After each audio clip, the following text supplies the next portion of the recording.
It's day 9 of the 10-day accessibility challenge. Today, we'll brighten things up with a little talk about color. Hi everyone! There's a good reason why we chose whiteboard animation for the 10-day accessibility challenge. Wait, you didn't know I'm a cartoon? You thought I was real? Just kidding. I know that you know I'm a drawing. All joking aside, black text on a white background offers high contrast, making these animations accessible to the widest possible audience.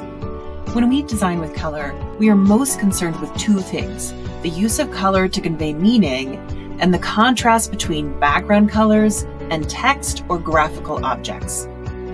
With that in mind, rule number 1 is never use color alone to convey meaning. Almost 10% of the population is colorblind. 1 in 12 men are colorblind, and 1 in 200 women. Statistically, every day in every one of your classes, there is potentially more than one colorblind student.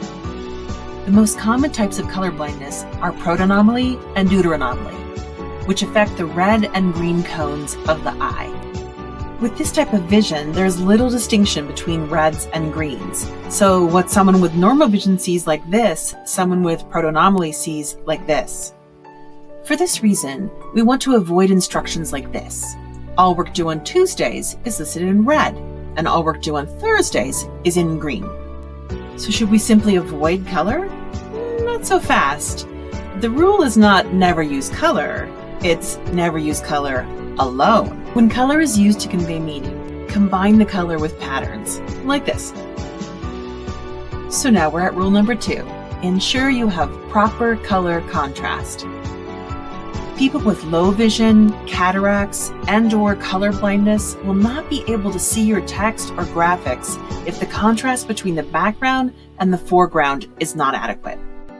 Frankly, given the wide range of visual perception, color contrast is not something you can determine with the naked eye. Instead, we recommend you use a tool to check contrast. Let's take a look at a Canvas page. We often see pages where the instructor has used Canvas's default palette to add visual appeal to the page, either by using colored fonts or by using a background color. But is this accessible? To check, we first need the 6-digit hex code for each color. To find the code, open the HTML editor. Here's the code for the orange, the green, and the purple. I'm going to copy this code and then go to the WebAIM Color Contrast Checker.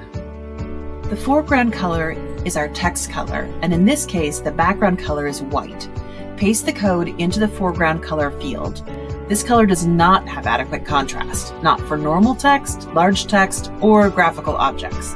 Orange is actually a very problematic color. Don't lose hope though. Let's check another feature of the color contrast checker. Use the slide bar to darken the color. Bingo! Now you have the code for the color that does pass. Copy this from the foreground color field, then replace the color code in your Canvas HTML. Let's check the green. Copy the code, then paste it into the WebAIM contrast checker. This one is better. It passes for graphical objects and large texts, but not normal text. One more try. Purple. Phew!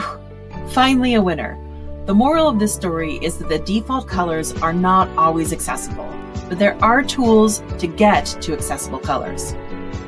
Being accessible doesn't mean we should completely avoid color.